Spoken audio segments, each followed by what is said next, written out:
சர்வ தியானத்திற்காக நாம் எடுத்துக்கொள்ளப்பட்ட வேத வசனம் பரிசுத்த மார்க்கு எழுதிய சுவிசேஷம் 12ஆம் அதிகாரம் 30வது வசனம். மார்க்கு 12ஆம் அதிகாரம் 30வது.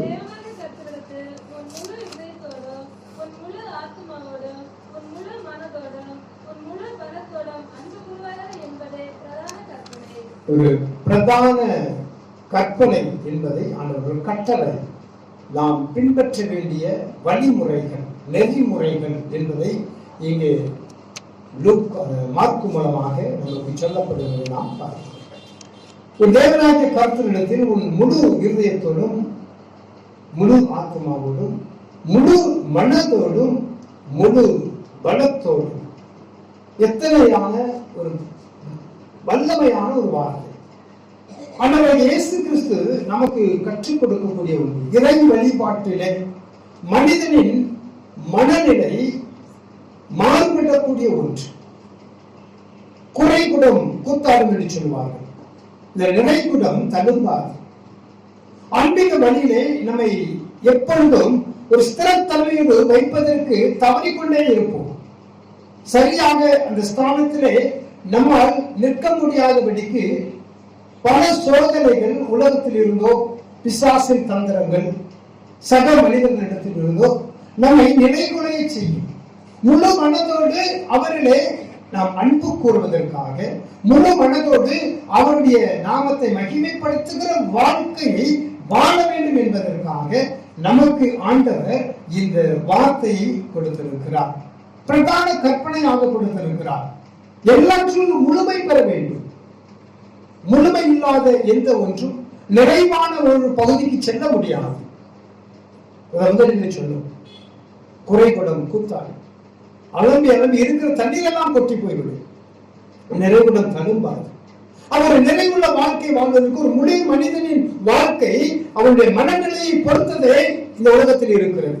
ஒரு மனிதனுடைய வாழ்க்கை அவனுடைய மனநிலை எப்படிப்பட்டதாக இருக்கிறதோ அந்த நிலையிலேயே அவனுடைய வாழ்வில் ஏற்றமும் இரக்கமும் இருக்கிறது. இதுதான் நாம் இந்த நாளிலே ஆண்டவர் நம்மோடு கூட சொல்ல விரும்புகிற ஒரு காரியம். இந்த தொல்லை கஷ்டங்கள் சூழ்ந்திடும் இந்த பாட்டு ராத்திரி என்னுடைய சிந்தையிலே ஒலித்துக் கொண்டே இருந்தது. மனது தொல்லையை நோக்கியே பயணித்துக் கொண்டிருக்கிறது. சமாதான கர்த்தர் ஒரு வாசலை திறந்து வைத்திருக்கிறார். இன்பத்திற்குள்ளாக துன்பம் வராதபடிக்கு அவர் நமக்கு முழு மனதின் நிறைவை நம்முடைய வாழ்க்கையில வைத்திருக்கிறார். ஆனால் மனதின் தொல்லையை நோக்கியே இழுத்துக் கொண்டிருக்கிறது. வீணாக நாமே நம்முடைய வாழ்க்கையில தொல்லைகளையும் பிரச்சனைகளையும் இழுத்துக் கொண்டிருக்கிறோம். அது முழு மனதை ஆன்மீக வழியிலே பூர்த்தி செய்யாது என்பதைத்தான் ஆண்டவராகிய இயேசு கிறிஸ்து இங்கே சொல்லுகிறார். உன் தேவனாகிய கர்த்தரிடத்தில் உன் முழு இதயத்தோடும், முழு ஆத்மாவோடும், முழு மனதோடும், இந்த மனம் தடுமாறாதபடிக்கு முழுமை பெற வேண்டும் என்று சொன்னால் அங்கே அன்பு கூற வேண்டும் என்பதுதான் பிரதானமான ஒன்று. கிறிஸ்தவ வாழ்க்கையில் அடிப்படை மிக முக்கியமான ஒன்று இந்த அன்பு. இந்த அன்பு தனித்து போகும் என்று ஆண்டவராகிய இயேசு கிறிஸ்து கடைசி கால எச்சரிப்பின் பொழுது சொல்லுகிறார். கடைசி காலத்தில் அன்பு தனித்து போகும். மனிதர்கள் ஒருவருக்கு ஒரு விரோதம் பாராட்டுவார்கள். காரணம் இல்லாத காரணம் தேடி இப்படி பல விதங்களில் அமைச்சலாம் அந்த அன்பின் தனித்து செல்லக்கூடிய சூழ்நிலையை உருவாக்கி கொள்வார்கள். ஏனென்றால் முழு மனது அல்லாத ஆன்மீக வாழ்க்கை, முழு மனதில்லாத இறை வாழ்க்கை, முழு மனதில்லாத தேவனை தேடுகிற வாழ்க்கை போதும் என்கிற மனதோடு கூடிய தெய்வ பக்தியை மிகுந்த ஆதாயம் என்று நிருபத்திலே சொல்லப்படுகிற வார்த்தையை பார்க்கிறோம்.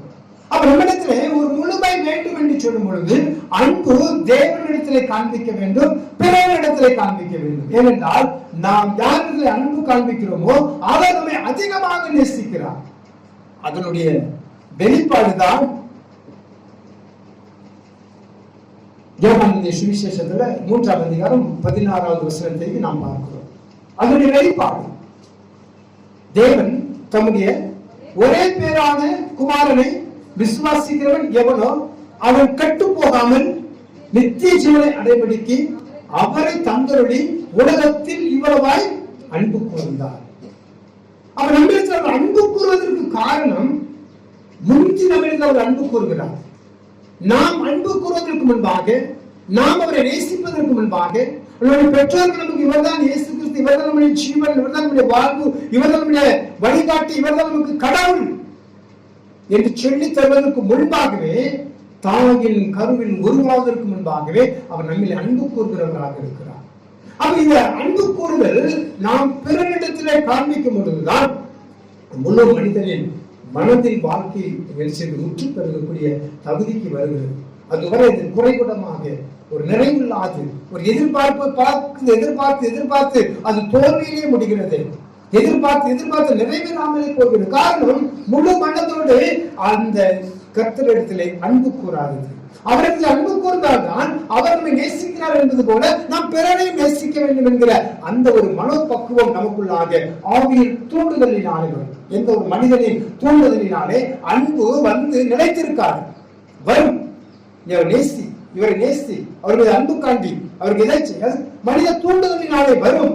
ஆனால் அது நிறைவு பெறாது, குறைகுடமாக இடையிலே அந்த அன்பு விஷயம் ஒருவருக்கு ஒருவர் உலகத்தினால் நேசிக்க கூடாதபடி தேவ அன்பு நம்மை நெருக்க வேண்டும். உலகத்தினால் ஒருவருக்கு ஒரு நேசிப்பது கடைசி வரை நம்மை எடுத்துச் செல்லாது, இடையிலே நம்ம மனுகடித்து விடும்.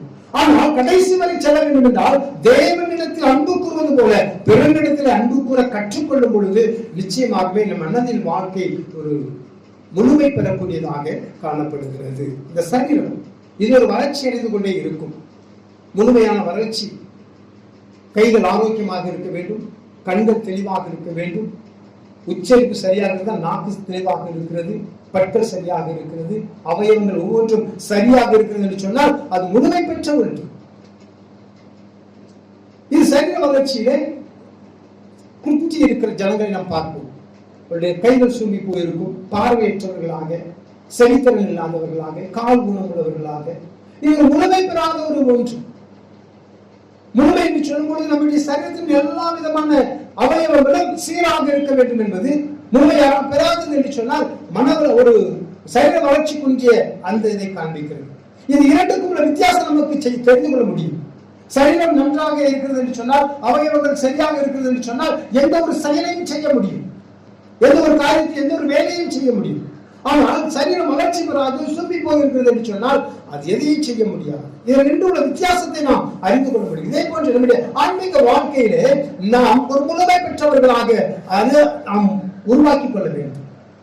அதற்காக நல்ல வார்த்தைகளையும் நல்ல ஆலோசனையையும் ஆண்டவராகிய கர்த்தர் தன்னுடைய வேதத்தின் மூலமாக கொடுத்திருக்கிறார். அதை நாம் பயிற்சித்து அபியாசித்துக் கொள்வது மாத்திரமல்லாது நடைமுறையும் அதை செய்ய வேண்டும், செயல்படுத்த வேண்டும். இன்னொரு காரியம் நம்ம சொல்ல முடியும். மூளை வளர்ச்சி இல்லாதவர்கள் மூளை வளர்ச்சியிலே முழுமை பெற்றவர்கள். முழுமை பெற்றவன் எல்லாவற்றையும் யோசிக்கும் பொழுது நேர்த்தியாக யோசிப்பான். ஆக சில நேரங்களில் நாம் யாரையாவது குறை சொல்லும் பொழுது சொல்வது மனோநிலை பாதிக்கப்பட்டவனை போல பேசுறியே, அவனுடைய பேச்சிலே தெளிவில்லாததற்கும், செய்கையிலே தெளிவில்லாததற்கும், சிந்தனையிலே தெளிவில்லாததாக இருக்கும். நம்முடைய ஆன்மீக வாழ்க்கையிலே நாம் முழுமை பெற்ற ஒரு வாழ்க்கையை வாழ வேண்டும் என்று சொன்னால், என்னிடத்தில் நீ தேவனாகிய கர்த்தரிடத்தில் முழு இதயத்தோடு, முழு ஆத்மாவோடு, முழு மனதோடு, பலத்தோடு அன்பு கூற வேண்டும். ஆவிக்குரியது ஒரு தனி பலம் உண்டு. மாமிச பலம் உலகத்துல குறிக்கிறது. சரீரத்தில் தெம்பு இருக்கிறவங்க அந்த மாமிச பலம் இருக்கும். ஆனால் ஆவிக்குரிய பலம் அப்படி அல்ல. நாம் சாகும் வரை அந்த பலம் நம்ம விட்டு நீங்காது. ஏனென்றால் அவர் கொடுத்த அந்த பலம், அவர் கொடுத்த அபிஷேகத்தின் பலம், அவர் நமக்குள்ளாக இருந்து செய்யக்கூடிய அந்த பலம்.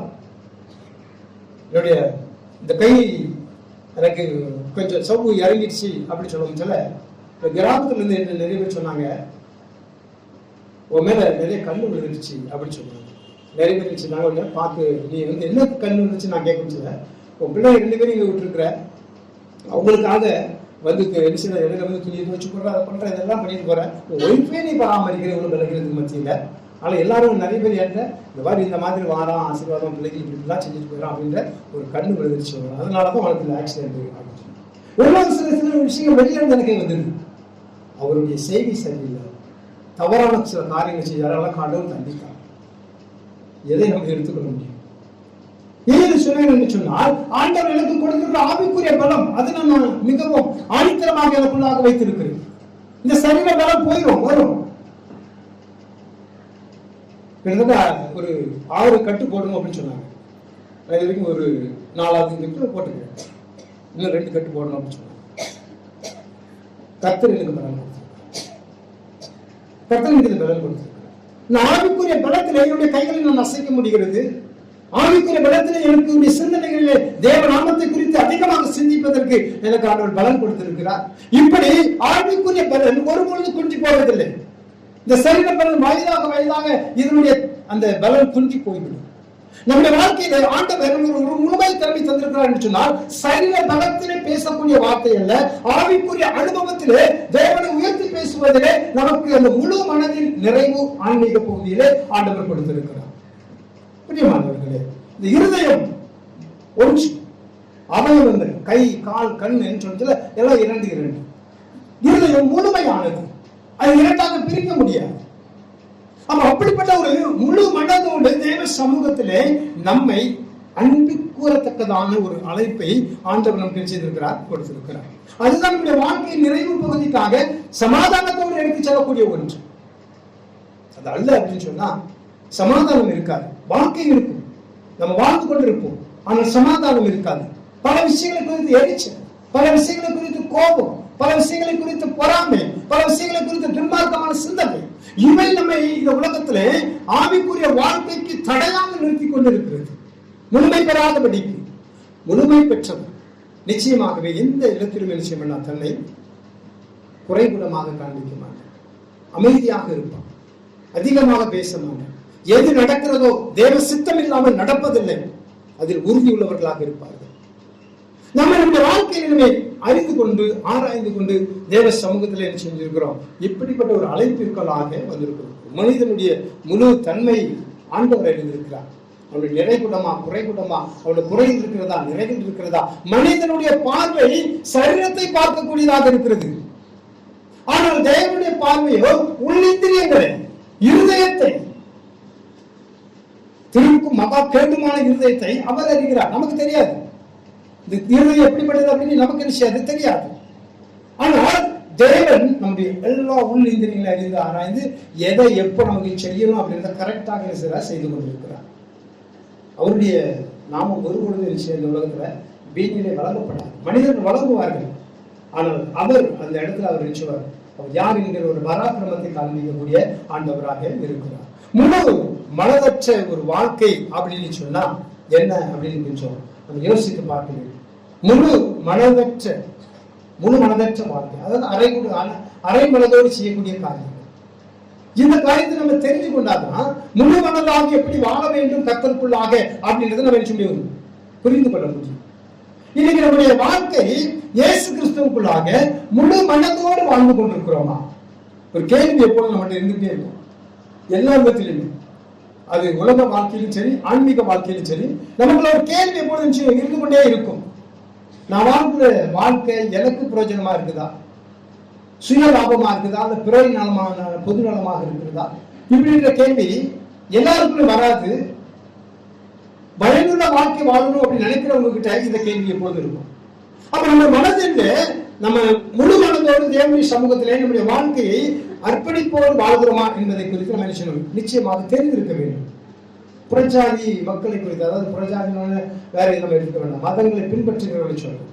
இஸ்லாமியரோ, இந்துக்களோ, பார்சி, புத்த மதம், சமண மதம், நிறைய மதங்கள் இருக்கு. இவங்களோட காரியங்களை குறித்து நம்ம பார்க்கும் பொழுது அதுல இருந்து முற்றிலுமாக நம்ம வேறுபட்டு இருக்கிறோம். நான் ஏன் இந்த மதங்களை பற்றி சொல்றேன் சொன்னா, இறையியல் கல்லூரியில இதெல்லாம் நாங்க படிச்சுட்டு வந்திருக்கோம். ஒவ்வொரு மதத்தை பற்றி அவங்க செஞ்சிருக்காங்க, அவங்க இப்படி இருப்பாங்க, அவங்களுடைய கலாச்சாரம், அவங்களுடைய பண்பாடு, இதெல்லாம் நீங்க தெரிஞ்சுக்கிட்டாதான் அவங்களோட பேசும்போது உங்களுக்கு நிச்சயம் அவங்களுடைய மனநிலையை புரிந்து பேச முடியும் அப்படின்னு சொல்லி இருந்தது. பிரியமானவர்களே, இந்த முழு மதற்ற ஒரு வாழ்க்கை அப்படின்னு சொன்னா, முதலாவது ஆதியாகமத்திலே ஆண்டவர் அதை நமக்கு நன்றாக சுற்றி காட்டி இருக்கிறார். ஆதியாகமத்தை நம்ம திருப்பிக் கொள்றோம்னு சொன்னா, அங்க காயின், ஆபேல், இவருடைய காணிக்கைகளை குறித்து நம்ம பார்க்கணும். ஒரு மன நிறைவோடு முழு மனதோடு காணிக்கை படைக்க போகிற காணிக்கை அங்கீகரிக்கப்படுவதற்குரியதாகவும், வேண்டாவிற்காக காணிக்கை படிக்கிறவங்களுடைய காணிக்கை அவை நிராகரிக்கப்படக்கூடியதாகவும், அதனுடைய விளக்கத்தை நம்ம எபிரேயர் 1 அதிகாரம் 11வது வசனத்துல நம்ம பார்க்கணும். ஆதியாகமத்தில் அந்த சம்பவத்தை பார்த்தாலும் அதனுடைய காரியம் என்ன என்பதை குறித்து எபிரேய ஆக்கியோர் தன்னுடைய 1ஆம் அதிகாரம் 11வது வசனத்துல இதை சொல்றாங்க. வாசிங்க பார்ப்போம்.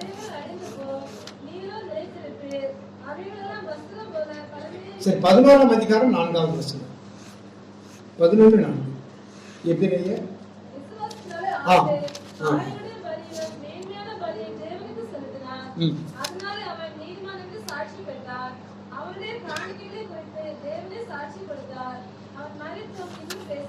பாருங்க, விசுவாசத்தினாலே ஆபேல் காயினுடைய பலியிலும் மேன்மையான பலி. இதுதான் அவங்களை கவனிக்க வேண்டிய ஒன்று. முழு மண்டலோடு படைக்கக்கூடியது எல்லாமே மேன்மையாக இருக்கும். ஒருவருக்கு மனப்பூர்வமாக கொடுக்க வேண்டும் என்று சொன்னால் அது சிறப்புள்ளதாக இருக்கும். ஒரு பர்த்டே, அப்ப அவங்களுக்கு எது பிடிக்கும்? சிலர் கேட்டு நேரடியாக கேட்போம், உங்களுக்கு எது பிடிக்கும் அப்படின்னு சொல்லி. அவங்க எதுக்கு இல்ல, உங்க பர்த்டேக்கு நான் தான் கிஃப்ட் பண்ணுவேன், நீங்க எதனாலும் நான் ஏற்றுக்கொள்கிறேன் அப்படின்னு சொல்லுவாங்க. அது வரல, நீங்க எதை கொடுத்தாலும் ஓகே அப்படின்னா நம்ம எதை கொடுத்தாலும் அப்படிங்கிற மன அந்த இது கிடையாது. முழு மனது அவருடைய விருப்பம் எப்படிப்பட்டதாக இருக்கிறது, அவங்க எதில் அவங்க ஆர்வம் உள்ளவர்களாக இருக்கிறார்கள், அதற்கேற்ற ஒன்றை அவர்களுக்கு கொடுப்பதுதான் அந்த முழு மனதோடு கொடுக்கக்கூடிய ஒன்று. தேவனாகிய கர்த்தரிடத்தில் சொல்லும் பொழுது அங்கே ஆபேலுடைய காணிக்கை, காயினுடைய காணிக்கை. இங்கே எபிரேய ஆக்கியோர் இந்த விசுவாசத்தினாலே இங்க ஒரு விஷயத்தை சொல்றேன். முழு மனதின் ஆரம்பமே விசுவாசத்தில் உருவாகக்கூடியதாக இருக்கிறது. ஒரு மனிதனுடைய மனநிலை விசுவாசத்தில் எவ்வளவாய் காணப்படுகிறதோ அவ்விதமாக அவனுடைய மனநிலையின் மேன்மையும் காணப்படும். அவங்க ஆபேல் கொடுக்கக்கூடிய அந்த பலி காயின் கொடுத்ததை விட மேன்மையானது என்று அங்கே சொல்லப்படுகிறது. அவங்க நீதிமான் என்று சாட்சி சொல்லப்படுகிறது என்பதை நாம் எபிரேய ஆக்கியோர் சொல்லுவோம். அவருடைய முழு மனதற்ற காரியம் என்ன அப்படின்னு சொன்னா, நாம் எதை கொடுக்கிறோமோ அது வேண்டாத விருப்புக்காக.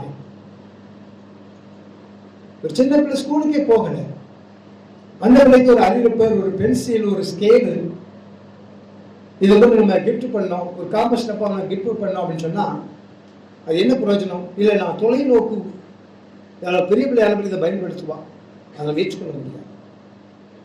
இன்னைக்கு இந்த பொண்ணு அந்த குழந்தைக்கு இன்னைக்கு ஸ்கூலுக்கு போகாத இந்த குழந்தைக்கு தேவை ஒரு விளையாட்டு பொருள். இதுதான் மேன்மை. இதுதான் அந்த இடத்துல அதை கனப்படுத்தக்கூடிய ஒன்று. இந்த மேன்மையை ஆபேல் அங்கே செய்கிறார். மேன்மையானதை செய்கிறார். காயின் கொடுத்ததை காட்டில் மேன்மையானதை செய்கிறார் காணிக்கையிலே. இன்னைக்கு நம்மளுடைய வாழ்க்கையில் நம்ம ஆண்டவருக்கு கொடுக்கக்கூடிய காணிக்கையில எதை மேன்மையாக வைக்கிறோம்? 2 பிரசங்கங்கள் உண்டு காணிக்கை கொடுக்க வேண்டும் என்று வற்புறுத்தலுக்காக கட்டாயப்படுத்தி நினைச்சவங்க காணிக்கை குறித்து பேசிக் கொண்டிருக்காங்க.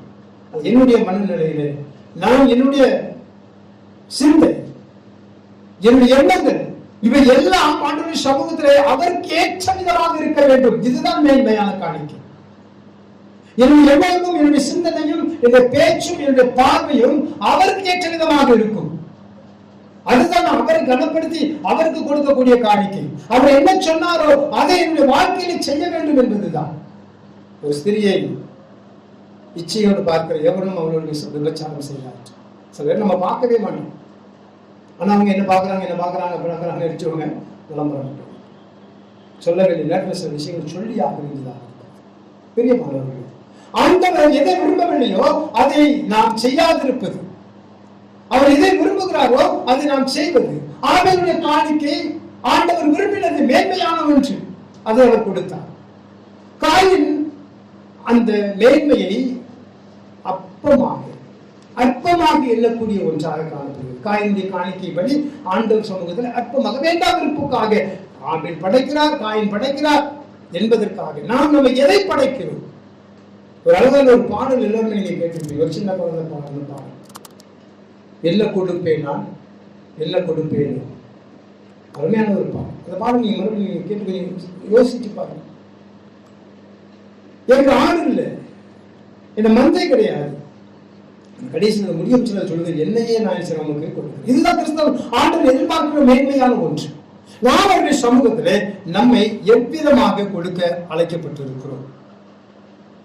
எவ்விதமாக கொடுக்க அழைக்கப்படும். கொடுத்தல் என்பது நம்ம ஒருத்தருக்கு பொருள் கொடுக்கிறதோ பொன் கொடுக்கிறதோ இது பெரிய விஷயம் கிடையாது. அவர்களுக்கு கனத்தை கொடுக்கிறோமா, பிறருக்கு கனத்தை கொடுக்கிறோமா, கனம் பண்ணுகிறோமா, மரியாதையாக நடத்துகிறோமா? பேச்சினை மரியாதையாக பேசுகிறோமா? இதை ஆண்டவர் எதிர்பார்த்து கொண்டிருக்கிறார். இதுதான் ஆனால் ஆண்டவர் நம்மிடத்தில் எதிர்பார்க்கக்கூடிய ஒன்று.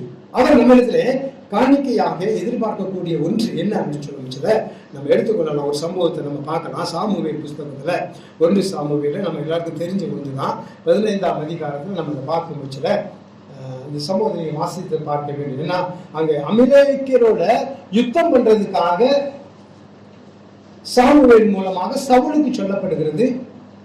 ஆனா அவங்க போய் என்ன செய்யணும்? ஒன்றை விடக்கூடாது, எல்லாத்தையுமே என்ன செஞ்சிடணும்? அழிச்சிடணும். இது தேவ கட்டளை. அவர் விரும்புகிறது. அமலேக்கியரை ஏன் அவர் அவங்களை நிர்மூலமாக்க சொல்லுகிறார் அப்படின்னு சொன்னா, இஸ்ரவேல் ஜனங்கள் எகிப்திலிருந்து வரமுச்சுல அமலேக்கியர் அவருடைய பாதை வழியாக அவர்களை கானானுக்குள்ள பிரவேசிப்பதற்கு அனுமதி கொடுக்கல. ஆனால் ஆண்டவர் மனதில் வைராக்கியமாக வைத்துக் கொண்டிருக்கிறார். வாசித்து பார்க்க உங்களுக்கு அது தெரியும். அந்த பாதையில் வரமுச்சுல அவங்க நினைச்சல இஸ்ரவேலை விடல.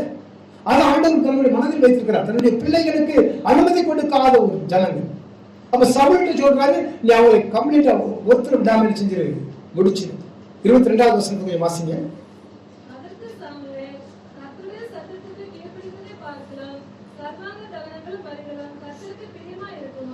ஆனா சவுல் எரிச்சல் அப்படி செய்யுது. கொடுமையானவைகளை இது செஞ்சா ஆண்டவருக்காக அப்படி ஒரு வார்த்தையை சொல்லி சாமுவேலுக்கு எரிச்சாரு. சப்பை கட்டுன்னு சொல்லல, அந்த மாதிரி சப்பை கட்டிட்டு இல்லை, நான் ஆண்டவருக்காக. ஆனா ஆண்டவருக்கு நம்மகிட்ட எதிர்பார்க்கக்கூடிய ஒரு மேன்மை என்ன அப்படின்னு சொன்னா, அங்கே கீழ்ப்படிதல். எனக்கு பலியிடுறதுனால அதுல கிடைக்கக்கூடிய அந்த சுவாசத்தை காட்டிலும், அந்த வருகிற அந்த பலியிடுறது நிமித்தம் வருகிற அந்த இது ஸ்மெல், அதை காட்டிலும் என்னுடைய வார்த்தைக்கு கீழ்ப்படி. அது கீழ்ப்படுதலை ஆண்டவர் சிலர் ஏற்றுக்கொள்ளக்கூடியவராக இருக்கிறார். நம்ம ஒரு விஷயத்தை ஏற்றுக்கொள்ளணும் அப்படின்னு சொன்னா, முழு மனதோடு ஏற்றுக்கொள்கிறோம் அப்படின்னு சொன்னா கீழ்ப்படிதான் ஏற்றுக்கொள்ள முடியும். கீழ்ப்படியில அப்படின்னு சொன்னா நம்ம செய்ய முடியாது, ஏற்றுக்கொள்ள முடியாது. கீழ்ப்படிந்தால் மாத்திரமே ஒருவர் சொல்வதற்கு நம்ம ஏற்றுக்கொள்ள முடியும். கீழ்ப்படிதல் அப்படின்னு சொன்னா நம்ம அதை ஏற்றுக்கொள்ளவே மாட்டோம். அப்ப ஆண்டவர் எதிர்பார்க்கக்கூடியது என்ன அப்படின்னு சொன்னா, வேதம் சொல்கிறது மேலான அதிகாரிகளுக்கு கீழ்ப்படியுங்க. போதகராக இருக்கட்டும், உபதேசியராக இருக்கட்டும், ஊழியக்காரர்களாக இருக்கட்டும், விசுவாசிகள் நீங்க அவர்கள் சொல்லுக்கு அவங்க வேதத்திலிருந்து தான் சொல்ல போறாங்க. சொந்த வாழ்க்கையிலிருந்து சொல்றது தான் ஆண்டவர் உணர்த்தி அவங்க உட்கார வச்சிருவாங்க. அப்படி அதற்கு கீழ்ப்படிய வேண்டும். ஏனென்றா சத்தியத்தை பேசுவதற்காக மாத்திரமே ஆண்டு இந்த இடத்தை உபயோகப்படுத்த கொண்டிருக்கிறேன். அனாவசியமான காரியங்களை பேசுறதா அது எடுபடாது. அவன் உலாவிக் கொண்டே இருப்பார். நம்முடைய இருதயத்தில் கிரியை செய்ய ஆரம்பித்திருவார்.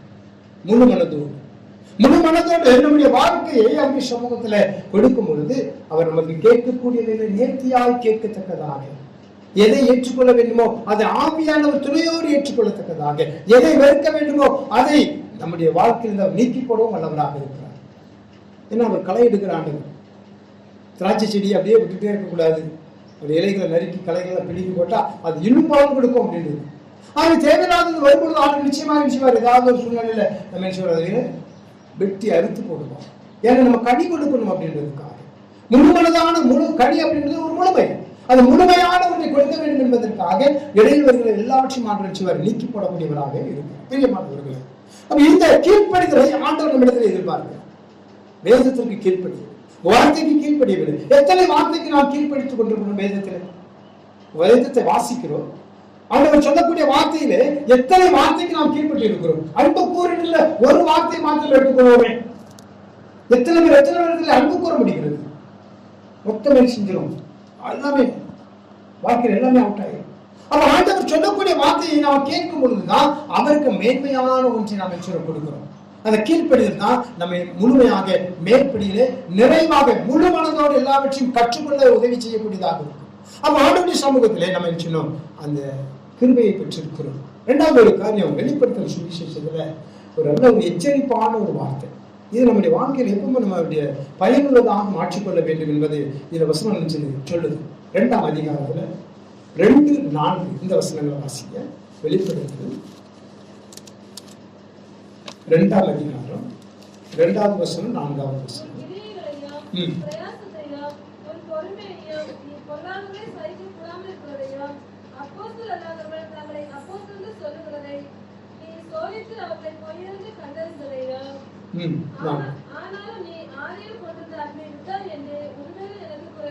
நம்ம குறை காணப்படுது. மொத்த மனித குலத்திலும் இந்த குறை செய்து இருக்கு. கிரியை, பிரயாசம், பொறுமை, பொல்லாதவரை சகிக்க கூடாமல் இருக்கிறதையும், இப்படிப்பட்ட விஷயத்துல இருந்து கடையில் 4வது வசனத்துல அது இடையில நிறைய அந்த 3வது வசனம் நமக்கு வேண்டாம். 4வது வசனத்தை பார்க்கும்போது, நீ ஆதியில் கொண்டிருந்த அன்பை விட்டாய். ஆண்டவர் நமக்கு கொடுத்திருந்த அன்பு இதுல பிரதானமாக நம்ம சொல்லிக் கொண்டிருக்கிறோம். கீழ்ப்படிதல் அன்பை கொண்டு வரும். அன்பு சம்பூர்ணத்தை நம்முடைய வாழ்க்கையை ஆசீர்வாதமாக கொண்டு வரக்கூடியதாக இருக்கிறது நாம் பார்க்க முடிகிறது. யாக்கோபு லேயாவை விருப்பப்பட்டு வேறு சில அறிந்து கொள்ளது, விருப்பப்பட்டு அறிந்து கொள்ளது, ஏமாற்றப்பட்டு சிலர் அறிந்து கொள்ள. ஆனால் அவர் காண்பித்த அன்பு ராகேல். ஆனால் கர்த்தர் பேதம் பார்த்து அன்பு காண்பிக்கிறவர் அல்ல. எல்லாரிலும் நம்முடைய கிரியை எப்படிப்பட்டதாக இருக்கிறது, அன்பு கூறுவதில் நம்முடைய கிரியை எப்படிப்பட்டதாக இருக்கிறது. வார்த்தை வேறு, கிரியை வேறு. வார்த்தையில சொல்லிட்டு போயிடும். முதல் தலைமுல அன்பாக இருக்கிறது, உள்ளத்தில் இருக்கிற அந்த நேசிப்பு எழுச்சனும் ஆழமாக இருந்து வர வேண்டும். அதனுடைய உச்சரிப்பு வேறு விதமாக இருக்கும், இதனுடைய உச்சரிப்பு வேறு. இது உள்ளத்திலிருந்து வருகிற உச்சரிப்பு, அன்பின் வெளிப்பாடு வேறு விதமாக இருக்கும். உதட்டளவில் சொல்லக்கூடிய அன்பின் வெளிப்பாடு வேறு விதத்தில் இருக்கும். ஆகவே நிறைவு பெறாதவர்களுடைய வாழ்க்கையில் புறப்படுகிற வார்த்தை, அன்புங்கிற வார்த்தை உதட்டளவிலே இருக்கும். நிறைவு பெற்றவர்களுடைய வாழ்க்கை எப்படிப்பட்டதாகவும் எல்லாமே சம்பூர்ணமாய் பெற்றவர்களுடைய வாழ்க்கையிலிருந்து வருகிற அந்த அன்பு உள்ளத்திலிருந்து அதோட உச்சரிப்பே வித்தியாசமாக இருக்கும். அவர்களுக்கு கேட்கும் பொழுது அந்த அன்பு நம்மை ஆறுதல் படுத்தும். உதட்டளவில் வந்து சொல்கிற அன்பு ஆறுதல் படுத்தாது. நாம் நினைப்போம் ஆறுதலாக அவர்களுக்கு அன்பாக 4 வார்த்தை சொல்லிவிட்டேன் என்று சொல்லி உதட்டளவில் சொல்லிவிடுவோம். ஆனால் அது அவர்களை ஆறுதல் படுத்தாது.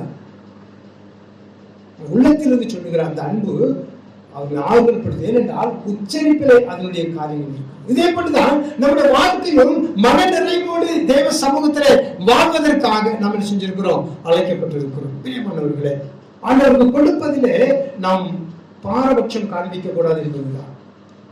எல்லா மனிதர்களிடம் அன்பு கூறுங்கள் என்று வேதம் சொல்லுகிறது. ஆனால் நாம் கொடுப்பதிலும் சரி, பெற்றுக்கொள்வதிலும் சரி, எப்படிப்பட்ட நிலையில இருக்கிறோம் என்பதை அறிந்து கொள்வதற்காக தான் ஆண்டவர் நமக்கு எழுதுகிறார். முழு மனதின் வாழ்க்கையை கற்றுக்கொள் என்று சொல்லிக் கொண்டிருக்கிறார். அனனியா சப்பீரா நமக்கு நன்றாகவே தெரியும். வித்தாச்சு, காணியாட்சியை வித்தாச்சு, ஒரு பங்கு வஞ்சித்து ஒரு பங்கு நினைச்சாங்க கொடுக்குறாங்க. குறை ஒரு நிலைக்குள்ள முழு மனதோடு அவர்களுக்கு கொடுக்க முடியல. அப்புறம் அப்போஸ்தலர் நடவடிக்கைகள் அந்த சம்பவத்தை நீங்க வாசித்து பார்க்கும்போது உங்களுடைய நம்முடைய எல்லாருடைய இதயத்திலும் நாம் இன்னைக்கு ஆண்டவருக்கு நிறைவுள்ளவர்களாக இருக்கிறோமா? அவர் நமக்கு சம்பூர்ணமாய் கொடுத்திருக்கிறாரே, நாம் காண்பிப்பதிலும் கொடுப்பதிலும் சம்பூர்ண உள்ளவர்களாக இருக்கிறோமா என்பதை சிந்திக்க சொல்லக்கூடியதாக இருக்கு. 2வது ஒரு காரியம் என்ன அப்படின்னு சொன்னா, முழு மனதோடு செயல்பட வேண்டிய இடம் வந்து நம்ம கொஞ்சம் வேகமா போகலாம். முழு மனதோடு செயல்பட வேண்டிய இடம் என்ன அப்படின்னு சொன்னா, தேவனிடத்தில் திரும்ப வேண்டும். எப்பவுமே நம்ம உலகத்தையே பார்த்து கொண்டு கூடாது. ஆண்டவர் வழியும் சத்தியமும் ஜீவனமாய் இருக்கிறேன் அப்படின்னு சொல்லியிருக்கிறேன். அப்ப அவரிடத்தில் நம்முடைய பார்வை என்ன செய்ய வேண்டும், திரும்ப வேண்டும். திரும்ப வேண்டும் என்று சொன்னா சாதாரணமாக திரும்பக்கூடாது, உணர்வுள்ளவர்களாக திரும்பி வர வேண்டும். அந்த இளையகுமாரனுடைய சம்பவத்தை நான் அடிக்கடி யோசித்து பார்ப்பது உண்டு. சில தவறுதல் மாறிட்டோம், தவறு அப்படின்னு சொல்லி தெரிஞ்சுச்சுன்னா எனக்கு இளையகுமாரனுடைய சிந்தனை அதிகமாக வரும். உமக்கு இருக்கும் பட்சத்துல என்னென்ன மேன்மையெல்லாம் இருந்திருக்கும், இதெல்லாம் பெற்றுக்கொண்டோம், இன்னைக்கு கொஞ்சம் தடமாறி சென்றுட்டோமே, அப்ப மறுபடியும் திரும்பணும் கர்த்தர் இடத்துல. அங்க இளையகுமாரன் திரும்பி வரும்பொழுதுதான் அவருக்கு கொடுக்கப்படுத்தக்கூடிய அந்த கௌரவம், அந்த மேன்மை திரும்பி வரும்பொழுது கொடுக்கப்படுகிறது. தூரத்திலிருந்து வரம்பிச்சிலே தரப்பு ஓடி கட்டி பிடிக்கிறது, மோதிரத்துக்கு ஒரு புதிய வஸ்திரம், பாதரட்சி, கௌரவமான ஒன்று, அவர் நிமித்தம் கொடுக்கப்படுகிற விருந்து. அப்ப ஆண்டவருடைய சமூகத்திலே நாம் எப்பொழுதும் திரும்பிக் கொண்டே இருக்க வேண்டும். அவர்களே திரும்பிக் கொண்டிருக்க வேண்டும். உலகம் இருக்கதான் செய்யும்.